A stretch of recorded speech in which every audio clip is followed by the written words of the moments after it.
This is the Cliff Yates Show. Personal growth, motivation, inspiration, and philosophies for a great life. Hey everybody, this is the Cliff Yates Show. Excited. Another great guest today. He's actually a partner of a previous guest I had from Next Level University. That was a great episode. And I'm just going to bring him right on so we can just get after it because he's got that kind of attitude and it's going to match perfectly with you and I. So, Kevin Palmieri, right? Is that how I say it? You crushed it, Cliff. You crushed it. Man, I knew without even rehearsing. So glad to have you on the show. Next Level University. You guys are kicking butt with 1,765 episodes, and you and Alan are a good mix together. And so what's going on? I heard you talking about a diet or something that you're doing right now. Yeah. First of all, thank you so much for having me. I appreciate it. So Alan and I are very large proponents of using social opportunities to be more consistent. So accountability is really big. We do an episode every day, but one of the reasons we do an episode every day is because we told our audience we'll never miss. So we like the accountability. Well, him and I have been slacking in the fitness realm. And last year we did something very similar where we told the audience, we said, we're going to lose 10 pounds in 10 weeks. And if you want to join, we'll make a WhatsApp group. You can have your own weight loss journey. But if I don't hit the mark, I have to miss an episode. And if Alan doesn't hit the mark, he has to miss an episode. And if we both miss the mark, there won't be an episode that day. So there's no way that's going to happen. And we are suffering through it right now. But that is the weight loss journey that we're on. 10 pounds, 10 weeks. It ends on August 10th. Well, you guys are looking good. Matter of fact, I went through it's called the Primal Health Coach Institute by Mark Sisson. He's a guy in his 70s. He's pretty jacked. I don't know if you know him. And so it took me 8 months to complete that thing. Of course, I'm like you guys. I don't do anything. I got to walk the talk. So if I'm studying and I'm going to be coaching people doing this, I have to be doing it every day. And so there was no way. And everything I do, it's hard for me, when I was a cop, when I was doing stand-up comedy, it's hard for me to take direction from anybody who hasn't been doing it. So I'm in the same, I don't expect anybody to listen to me unless I'm walking the talk. And I know you guys are the same. It's important for us because anybody now can just start a podcast and get online and just start sharing their opinions. And then ultimately some people believe that opinions are facts. I really want to show that I'm practicing what I'm preaching. And I always say it, and I'll say it here too. Please take anything I say and run it through your own filter. I don't claim to know all the answers. I just know what I'm doing. I tend to know what works for me, and I know what has worked for the people I've had the opportunity to work with. But yeah, you got to walk your talk. That's what differentiates you from everybody else. It's easy to talk. It's far harder to walk it, unfortunately. Absolutely. Yeah. I just, wow. So what do you guys, what are you eating and what are you doing for your exercise? Oh man, I pretty much am weight training.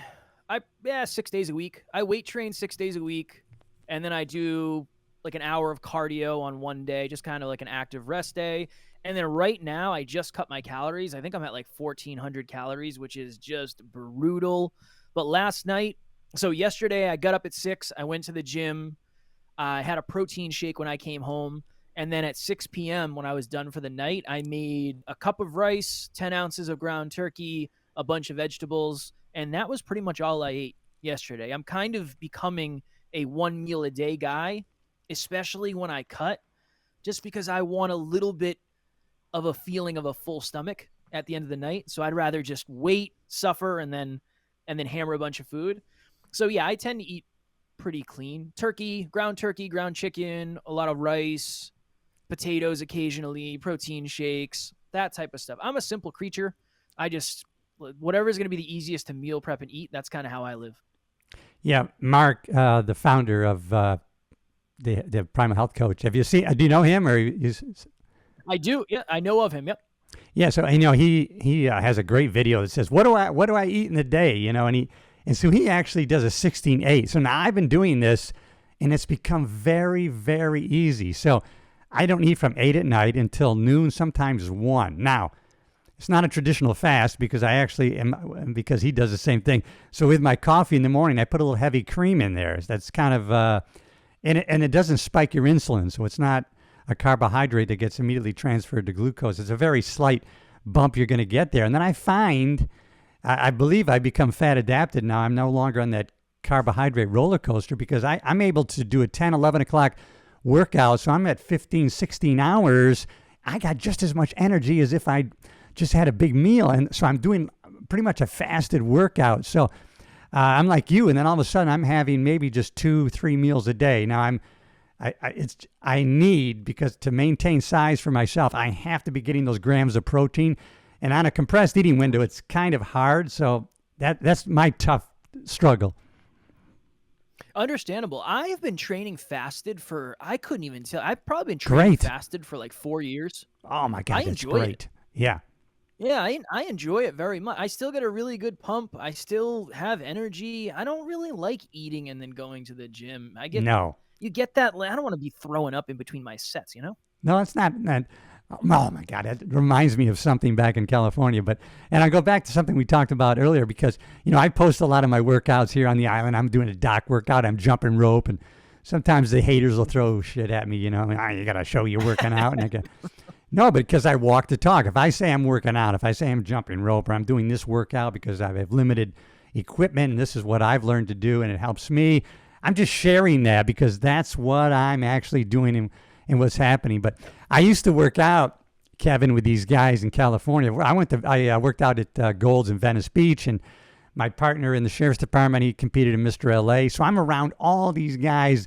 They're taking steroids, and we're squatting until we're, if you haven't puked when you're squatting, you're not even working hard. Yeah. But I'm so happy that I didn't get, because my ego, I could have got dragged into like taking steroids at the time because that's what I was around, but I never did, and I'm so happy I didn't. How about you? No, so I did a bodybuilding show. I've been accused of steroids since I was in like high school. Oh, so you competed? In high school, oh my God, wow. I competed when I was 25 or 26. I Wow. did one show. It was horrible. I had an eating disorder after. My hormones were tanked because I was so lean. But one of the first things I said when I found a coach, or one of the first things he said to me, he said, natural or enhanced? And I said, natural. I want to do it natural. He's like, awesome, cool, good for you. It's going to be a little bit different. Everything's a little bit different when you're doing a natural show versus enhanced. But yeah, I have been accused of steroids since I was very young because my dad was in very, very, very good shape. He was very large, very muscular, and evidently I got some of those genes. Yeah. My dad wasn't around, so that's about all I got from him. That was pretty much the big lesson. But yeah, always natural. What got you into lifting weights? At what age, and what spurred you into that? Man, I started when I was 16. And honestly, Cliff, I think it's because I'm 5'5". I knew I wasn't going to grow anymore this way. So my assumption was, well, other people are going to be taller than me. The one thing I can control is I can go to the gym and I can be really disciplined and I can try to see what this whole thing is about. And I think I have pretty good genetics. So I think it probably came a little bit easier to me than it might have somebody else. But I also wanted to fight professionally. So I trained mixed martial arts for several years. And so for a while, I was working at a gas station pumping gas. I'd work 6 to 2, so 6 a.m. to 2 p.m. I would go straight to the gym and I'd lift for like an hour. I'd go home, I'd eat dinner, and then I'd drive a half hour to jiu-jitsu, and I would train jiu-jitsu for like 2.5 hours. That was my life in my early teens. So I was in really, really, really good shape. Yeah, I was, I had like an inferiority complex. That when I was a kid, I was 6. So I started like you, 16. I'm 6'2" at the time. I'm 135, people I didn't want to be skinny, but people are, wow, that's sickly. Look, you to go, man. What's wrong with you? Nothing's wrong. I just couldn't. So I couldn't eat enough solid food. And so I started just, digesting every bodybuilding, every powerlifting magazine.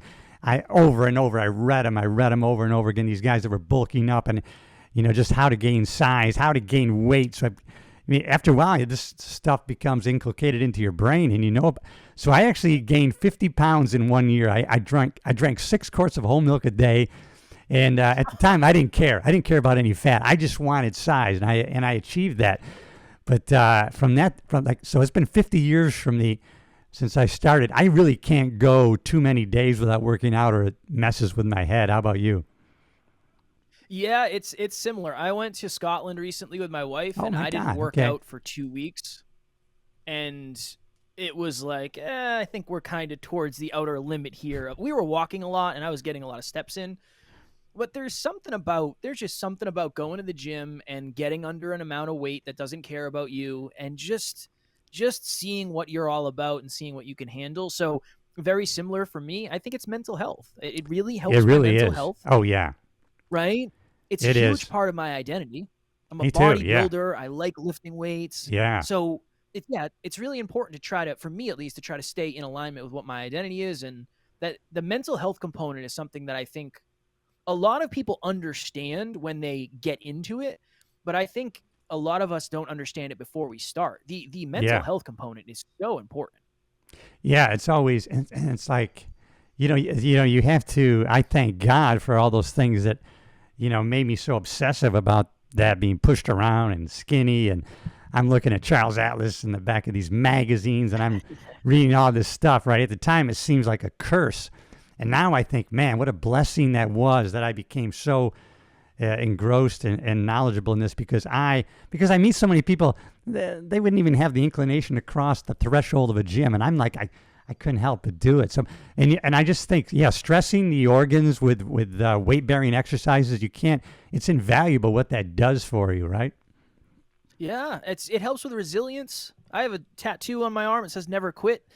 There's something about pushing yourself. Alan and I were talking about this last night. The episode hasn't dropped yet, but we were talking about grit, and we were talking about how I think grit is one of those things that is just supremely valuable, especially if you want to be an entrepreneur. You want to be somebody who continues to push the limits of what you're capable of.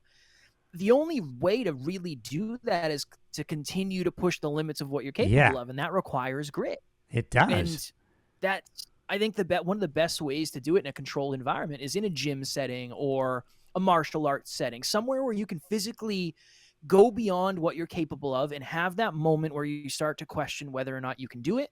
I think that's a really good practice. I think it humbles us. It also can build belief. So I think it's, to your point, I think that the whole thing about exercise and the mindset behind it is invaluable from my perspective. Yeah, look at the country, a bunch of fat bastards that are overweight. And 60% of the country is overweight. Some of my warrior brothers and sisters from law enforcement, they get retired and they don't, I don't feel like doing anything. Wow, I don't know why, but I'm still driven 66. I'm driven more now than before, and I've gotten so that I'm comfortable not trying to get too bulky. I'm comfortable with being leaner, which was hard mentally, but now I've gotten into that. So, but you have to kind of get to that point. Well, it's core values. You're obviously somebody who, one of your core values is exercise and moving your body. And I think, unfortunately, a lot of us find out very late in life that the things that aren't your core values usually don't get poured into. Yeah. Poured into. That's so important. Yeah. Yeah. Fitness is a really good visualization of that. My mom started, she was watching my wife and I on the island walking on this treadmill here. So she was about 70 and she started walking, exercising. Now she was just here last week. She turned 89 a couple days ago. She was doing some body squats. She was, doing some balance exercise. It was raining. My wife and I were in here quarantining ourselves from the bad weather. She walked out to the shed and did 3 miles on the treadmill. And she was always, and so she's been in that mindset. And she's always said to me, she was saying to me, she goes, I'm in wonder how these people at my age, they're like, well, what good is it now anyway at my age? They have no inclination to do any exercise in their 70s, 80s. It's just shocking to her. And boy, but that's predominantly the mindset of the American culture, which is so sad. It is unfortunate. Yeah, it's unfortunate. It's easier to be out of shape in the short run. Yeah, in the short run, yeah. Yeah, and I've gone to this, because Mark Sisson, I've actually done kind of following his program now, and he was a triathlete, and he coached Brad Kearns and triathletes, and so he was trying to get Brad Kearns to kind of back off this chronic cardio cycle, train a little less, and he wouldn't do it, of course, because he was like, no, this is what we do. And then when he retired, and he naturally backed off his training, all of a sudden his speeds increased immensely. And he says, man, you were right. I was overtraining. And so now I'm trying to have, well, actually my strength training sessions were really about 35, 40 minutes. And I thought that's too little. But, according to him, that's just about right. And so now I feel good that I was really on track by accident. How about you? I have made the mistake of training for 2.5 hours a day back when I was younger, thinking that was the key. Yeah. And I think every body is physically different, responds to different things in different ways. But now, very similar to you, 45 minutes to an hour of weight training is pretty much the sweet spot for me.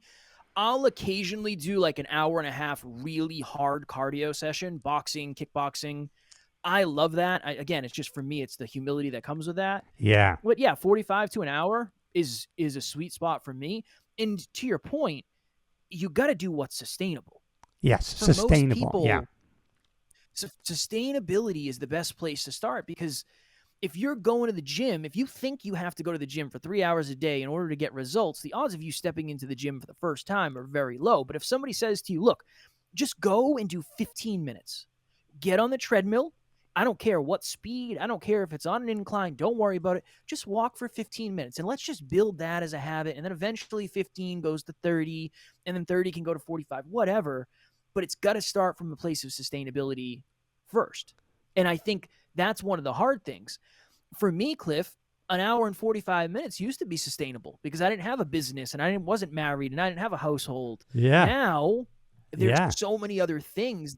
It's still a priority, but I have to learn how to get as much of an effective workout done in a smaller window of time, which is always, that's a good practice anyway for me. But yeah.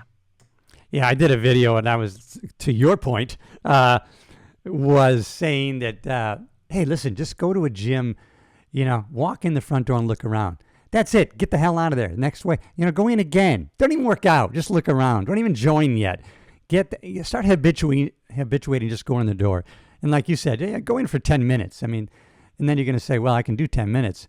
And then next thing you know, you're in there for a half hour or whatever. But yeah, that's so important to habituate those habits. I've habituated, even my mindset is habituated to me, even though, we're all human, we have down times, but I've habituated asking powerful questions. What am I thankful for? What am I grateful for? Well, why should I be driven in a great mood? And so I've habituated those thinking processes, but you can start small. That's so true. Embarrassingly small is usually what we say. Don't feel like, I'm convinced one of the greatest lies that most of us are told is if your dreams don't scare you, they're not big enough. Yeah, that's right. A lot of us are struggling on the day-to-day because life can be scary and it can be hard. And I was an emotionally driven person who, when somebody would say that to me, I'm already scared of life. The last thing I want to do is be running from my goals too. So one of the things we realized after coaching hundreds and hundreds of people is a lot of us, if you are somebody who struggles with self-belief, I wouldn't suggest setting bigger goals. No, I would that's right. suggest setting smaller goals, getting momentum, and then resetting goals as you go, because for most people, that's the most sustainable way to do it. But a lot of the ego gets in there. Well, I got to set a bigger goal. I don't want to look like an idiot. People are going to be making fun of me jumping rope on the dock. I don't want to be getting judged by people. Hey, were you making fun of me? I mean, I would never make fun of you, Cliff. Shout out to you for having a dock, having a jump rope, and then doing jump roping on the dock. I'm all for it, brother. I'm all for it. I know you are, brother. Hey, and I'm not even on a diet. I'm on a lifestyle. I tell people. Somebody said to me, "Are you still on that?" I'm not on a diet. I'm on a lifestyle. In other words, I'm trying to eat a lot of nutrient-dense foods. I'm trying to get my protein, macronutrients. I'm trying to, for various reasons, I'm going lower carb, not zero carb. But hey, if I'm going to a wedding, I'm actually intently having a piece of cake. I'm not off anything. I'm going to have a piece of cake. That's part of I'm intentionally doing that. And the next day, I'm not having one. I'm not going to say, now that I've gone off this thing, give me 6 pieces because I'll be back on it tomorrow. So I'm always intently choosing. Now, sometimes you're at restaurants or we're out to eat somewhere, the choices are limited, but there is a probably best choice. And, every once in a while we have pizza, but I don't have to have 10 pieces, or I can have a pesto pizza and I can have this on it. And so I'm intently intuitively picking the best choice for the time. How about you? Yeah, it depends on the season, right? For me right now, I am dieting, and what I'm doing is not sustainable. It's not Yeah, sustainable for me to eat 1,400 calories a day for a long. right. It's Yeah, just I am trying to hit a certain goal and achieve a certain result on a certain date. So yeah. I am doing what it takes to get there. Normally, I am a fan of tracking my calories year round. I think that for me, that's kind of one of my philosophies is the things that I measure the most closely are the things that I'm going to get the best Well, results in. yeah. Well, I agree. And there's a certain amount, but yeah, God, it's hard. It's not sustainable to be always measuring your food and measuring. But I mean, I think initially, like for me now, I've decided, okay, let me check what are the values in these meals. Okay, I have 3 eggs, and then I have maybe some avocado, and then I have my protein drink. So I'm getting about maybe 35, 40 grams on this sitting. But now every time I have that, I don't have to measure that again. I get 40 here. Maybe Right. I'm repeating that again. That's 80. I'm having a piece of fish here. After a while, you kind of know. And so you really don't have to be measuring too much, right? Well, I also like to eat out. So when I'm Yeah, we do focusing too. on Yeah. building muscle, I like Five Guys. I like Taco Bell. I like all these places. So if I'm going to be doing that, Cliff, it's very easy for me to put down 3,500 calories of Oh, tacos shit. and quesadillas. So I have to know, okay, I'm going to get a cheesy gordita crunch. I'm going to get 2 chalupa supremes. I'm Yeah. going to get 4 tacos. I need to know exactly what I'm getting because I will just keep eating. But I also understand that's not for everybody. That's not the way a lot of us desire to live our lives. I completely understand. I just know that I'm more fulfilled. I'm more proud of myself, and I'm just happier when I am in shape. I just am. Oh, yeah. I that's something about me. I'm very honest about it. I like looking good for me. It's not for Me anybody too. else. Nobody's going to Yeah. see me with my shirt off, right? But I know, like you said, I know that if I'm not putting in the work, I'm letting myself down. And that's Absolutely. something that Yeah. is very important to me. It's very important to be honest about that. So Yeah, me I'm not too. saying Yeah. everybody should do it that way, but Yeah. I track my Taco Bell to make sure I'm Hey, I achieving. don't blame. No, that's good. Hey, whatever works for you and everybody. As a matter of fact, in this coaching program, it's they really stress it's a client-led deal because everybody's different. Everybody has different health goals. They have different situation that they're in. So it's not a one-size-fits-all. And people should know that everybody's different. And some things work for one person.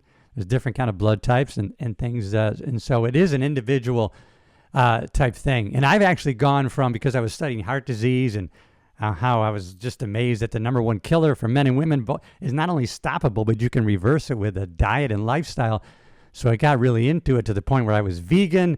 And then everything was great. All my numbers except my glucose and my A1C. And then I got educated that, wow, every carbohydrate gets converted to a glucose. That spikes the insulin. So now I want to manage that. So now I'm actually more on a healthy fats and protein. So, I go out to dinner, but you know what I'm having? I'm having bacon wrapped scallops for appetizer. Maybe I'm even having scallops for my main course and some vegetables. And it's very satiating. These healthy fats are so satiating. I love salmon. I especially salmon. I am a huge salmon guy. You give me 12 ounces of salmon, I am in absolute heaven. A lot of really healthy fats in that. Pretty filling.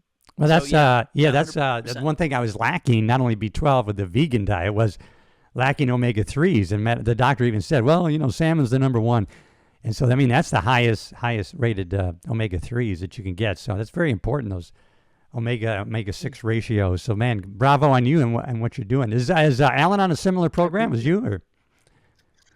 Alan, so him and I were talking about this on the podcast last night because I said, I'm definitely suffering more than you, right? You think I'm suffering more than you? And he said, yeah, you're probably suffering more than me. I don't think he's taking it as seriously as I am. So as we get closer and closer to the day, he will have to suffer more. Let's put it this way, Cliff. Last time I weighed in at the weight, I think 4 days early. He ran a marathon. He tried to run a marathon the day before we weighed in with no marathon experience. He didn't train for this. He just said, This is what I'm going to try to do in order to lose enough water weight to make weight. Yeah. And he didn't make it. He made it halfway, and then he had to pretty much walk and crawl the rest of the way. He finished. He did it. But so he's not doing it the way I'm doing it. I'm trying to be more proactive. He'll probably do something very unsustainable in the last week. Well, it's an unfair advantage for you because you were into bodybuilding. I know my buddy that was a competitor at Mr. LA. I mean, he went from 190-something to 165, I think it was. So he had a 12-week cutting program because I used to work out with him and eat with him. And so in 12 weeks, man, he got ripped to shreds. As a matter of fact, he won best abs 3 years in a row. I never worked out abs in his life. He says, oh, you don't need to. You get enough on the other. It's all diet. And so, man, it's so true. The abs are there. You just got to uncover them, right? Yeah, 100%. You can, that's the hard thing is you don't really have to do that many, at least for me, I don't really have to do ab exercises. No. Because the leaner you get, the more you see them. In terms of functionality, would I benefit from doing them? Yeah, but when you do deadlifts and when you do squats and when you do a lot of that stuff, it does engage your core. So I don't really worry about it too much. I stopped doing squats a long time ago, but Mark and a couple of people are really into. Part of his laws of wellness is to lift heavy things. So I saw that he was deadlifting with a hex bar. So I started doing that like once a week, man. That makes a big difference. Do you do any deadlifting? I haven't in a while. I've been something's going on with my hamstrings. I did something to both of my hamstrings. Yeah. So I've been out of leg. I did a leg day last week for the first time in months and everything was okay. I used to do a lot of deadlifts. My buddy and I, when I lived with my buddy in like 2017, 2018, we would just go to the gym and we would have a day that was dedicated to deadlifts. That was all we did. Yeah. We'd warm up to like max 2 to 4 reps. And that was the entire day. I'm soft now and I don't do it as much as I should, but I'll use this as an opportunity to kick my butt back. Yeah. Yeah, man. Cause you want to be 67 like me and kicking some ass, right? 100%. Yeah, 100%. That's what I'm playing for. We got to play the long. There's a Dr. Peter Attia. He's training for the centenarian triathlon, which is no such thing, but he's like training to 100. He's training for those decades where, do you know him, Dr. Peter Attia? Mm-hmm. Yeah. And so he's training to be like 80, 90, up and down off the ground floor with his grandkids. He's training for those kind of things. And yeah, it's phenomenal stuff. This is a hard game, this personal growth, self-improvement, because it's easier for people to stop and look at a traffic accident than the flowers, right? So it's a hard game, man, the positivity thing. And people aren't really interested in it, isn't it? It's tough, right? Well, especially for us, we always talk about, and very, very similar to you, we're focused on holistic. Life, love, health, and wealth. I don't want to be wealthy and heartbroken or wealthy and a terrible person or really in shape and broke. I want to have all of the things because I think that's going to be the thing that creates the most opportunity for fulfillment, the most opportunity for impact, the most opportunity for lifestyle. But it's really hard to do all of them at the same time. It is really, really, really hard to diet and be a supportive husband who does the dishes and makes sure everything's clean when it's supposed to be. It's really hard to do all three at the same time. I was reading yesterday, was it Leonardo da Vinci, right? He was in so many things, right? Because people are like, oh, niche down, you're too many things, you're doing too many things. Look at all the things he did, right? I think it was him, right? He was sketching this, sketching that, and they found his sketches, man, and he was into everything. He would immerse himself here and learn about this. He would learn about animals. He would learn about science. So I don't think there's anything wrong with that, with constantly trying to grow and learn as much as we can. It just takes longer. It takes longer. It takes longer, yeah, because I don't think there's any, and this is just my perspective, I don't really think of work-life balance because by definition, balance usually suggests like 50-50. Yeah. I think of it as juggling. So right now, I am not working on my body. That's right, yeah. I'm not improving my fitness. My wife is not here. I'm not improving my relationship, quote unquote. I am focused on getting better as a speaker, a podcaster, entrepreneur, business, awesome. Then in the morning, I am just going to the gym. I'm not talking to my wife. I'm not working on the business. So it's very segmented the way we have it set up. But I think that's what works best for us when we track our habits every day. Health, right? So do I. Yeah. Wealth, love, and that's how it's broken up to make sure that I focus on the right things at the right time, at the right frequency in order to get some some level of results in them. But as you know, and I'm sure you agree, even though you're not working on your relationship right now, one thing affects everything. And so the fact that you're doing your own thing, you're immersed in it, you're enjoying it, you are learning stuff new, this enhances the relationship with your wife because you're bringing what you to the table. You're bringing your a better self. So I always say, you know, it seems selfish, but when you become better, when you get better skills, when you learn to communicate better, who benefits? The people around you, your loved ones, your family, your friends, right? So everything affects everything else. I know I'm speaking to the choir on that, brother. I know. I'm just. My wife and I have a conversation on Sunday. We do our check-ins, and one of the questions is, what did you learn this week? Yeah, that's great. It's usually, what did you learn outside of the relationship? Not what did you learn in the relationship? That's right, we can have that talk. That's the whole check-in. But yeah, if I'm not doing anything, I'm not going to be able to bring much value to that answer. Wow. Yeah, that's so important. And we were talking about the, tracking our habits, right? Was it Aristotle? He said, life not examined is not worth living. So I tried, like, at the end of the night, okay, what was good today? What did I do good? What tomorrow? I kind of fell down on this one. Do you do those kind of things? Yeah, so we live in spreadsheets, and again, that's Alan's doing. Oh, I heard mine. that. I heard I'm that. not the spreadsheet guy. Yeah. So every day when I wake up, I open up my spreadsheet, and it has my 26 habits or whatever it is, and I go through and I look at them. I know them at this point intuitively enough to do it, but if you do it, you get a check mark. If you don't do it, you don't get a check mark, and then it spits out what your percentage is. That's kind of how we live at this point. Yeah, I mean, I'm getting to the point where, man, it's like, I've been into this game. I just been reading these books over and over, so many podcasts and training for the past really 25 years in personal growth and development. So now even some of these interviews that I do on Podmatch, even it's like, man, it's not adding to me. It's almost, I know we need to repeat it, but it's like, I already know where you're going with this. I've already learned that. I'm not learning. Sometimes I'm not learning. But do you guys experience that at all? We don't have guests on anymore. I'm thinking about going that way. Yeah. Yeah, not for that reason, but one of the issues became, let's say you have somebody on who is like an expert at sales. Yeah.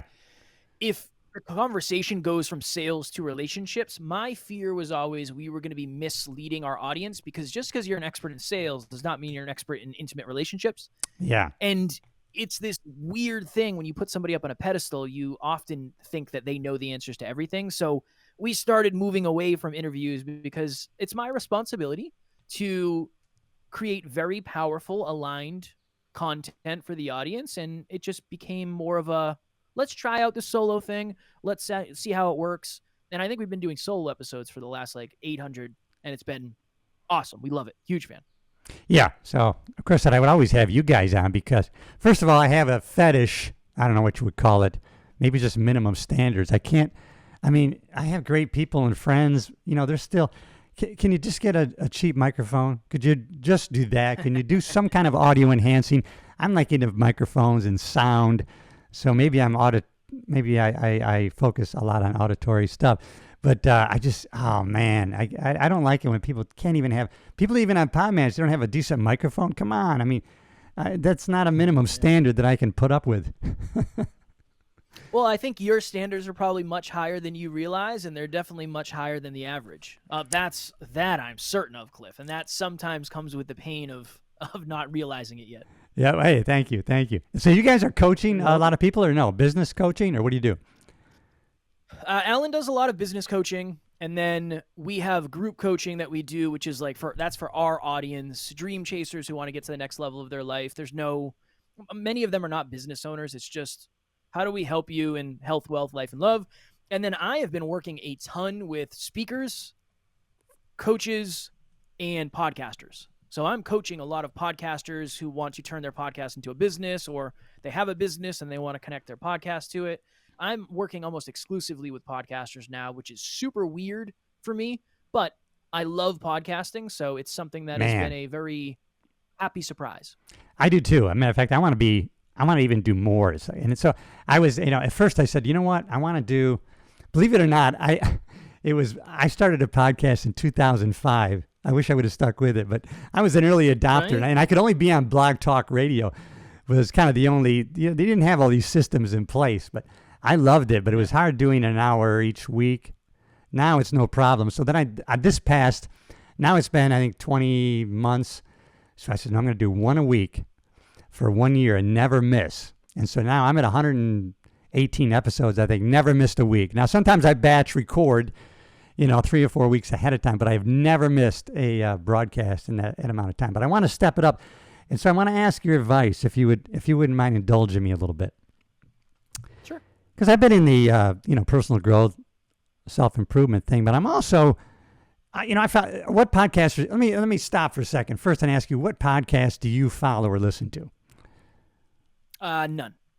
None. I review our clients' podcasts. Okay. And There's not make enough sure that time. they're Yeah. going. Yeah, and I try to review ours, and we do an episode every day. So there are very few podcasts that I listen to consistently. If I was to give you a list of ones that I check in on, Yes. one is called Grow the Show with, I don't know how to pronounce his name, Kevin Chemlin, something Yeah, like yeah, that. I know It's a what you're talking about. podcast. Yeah, it's a podcast about podcasts. But all of my learning pretty much comes from audiobooks or TED Talks, not other podcasts. Yeah. There's one you might want to listen to, Ask the Podcast Coach with Dave, can't think of his name. But Dave Jackson? Dave Jackson, yeah. He's awesome. He's an OG. He's an OG. He's OG, man, yeah. So these guys, I follow Tom Ballou, Ed Milet, Dean Graziosi, and of course Tony Robbins I've gone to twice live and follow his podcast. And I follow another guy, Brad Lee. He's phenomenal out of Las Vegas. But my main one is Pat Bet David, PBD. I don't know if you heard of him. I've heard of him, yeah. So and he said, I remember when he first started, I thought, wow, the guy's got 60 followers, right? Now he's, I think, at 1 point some million, right? And Valuetainment's at over 6 million. And I just wanted to, I don't know, I want to kind of, do some, I didn't want to start another channel, didn't have your advice, but I really wanted to maybe comment on what's happening in the culture and what's happening in society. And I'm kind of I'm very spiritual and a Christian. I wanted to talk about these things. And so, and it's funny, I'm in our summer place here, we're amongst the people that are very liberal leaning, and they're like, we love your personal growth stuff. Don't go into, don't comment on politics. You're going to lose a lot of people, which it kind of made me think I must be over the target if they don't want me to do it, So what's your advice on that?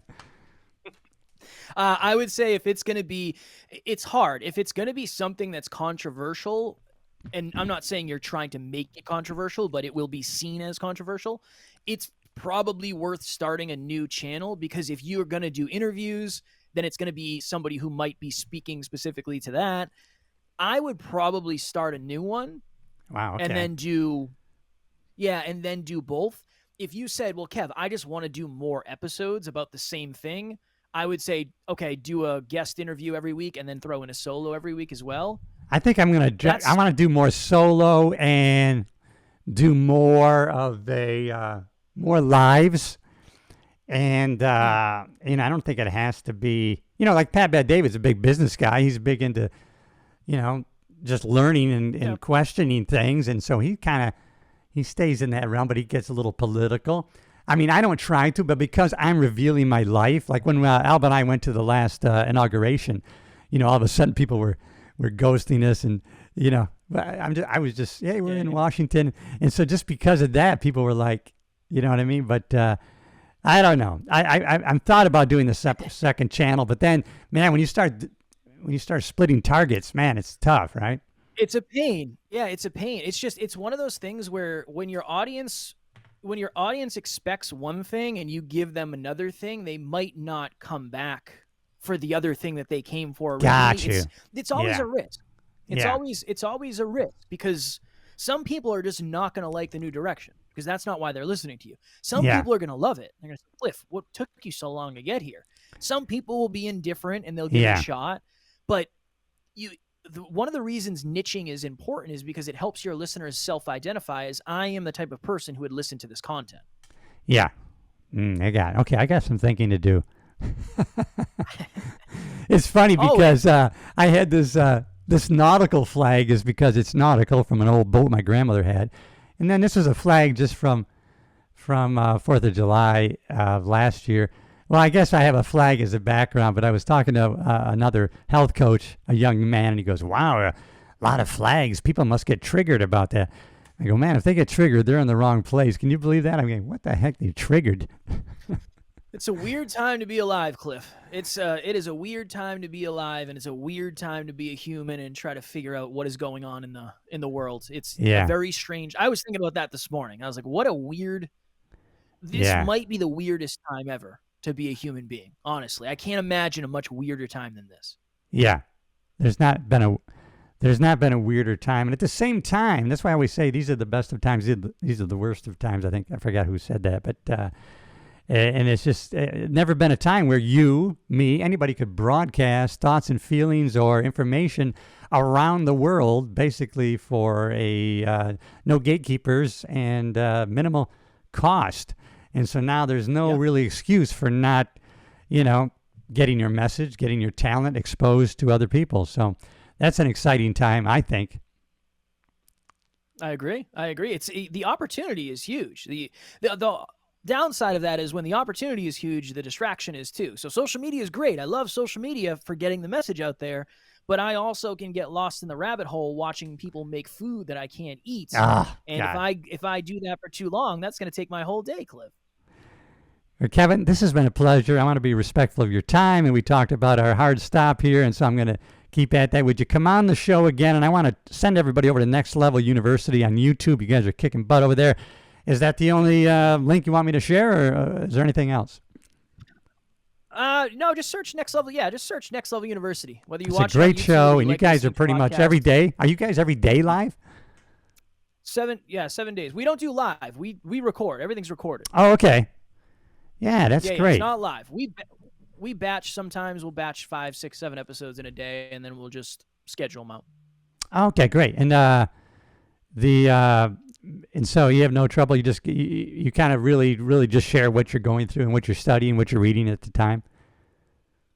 Yeah, the ultimate thought is I want to take the listeners, the audience, the family on a journey of what we're going and growing through, because I think there was a time where we would say, all right, what do we want to talk about this month? All right, we're going to talk about habits and this and this. And then eventually when you're doing an episode every day, it has to be something that pulls you. You have to feel pulled to talk about it. So now it's more, what are we going through today? What are our clients going through today? And what do we want to talk about? And we've been in a kind of that direction for the last few months, and it feels really good. I love what you're doing. I love your podcast, and I love watching on YouTube. I like the video, Next Level University. Check out Kevin and Alan together. Those guys are mostly together, unless one of you is off doing something. And otherwise, it's still the great content every single day. Kevin, any final words to everybody?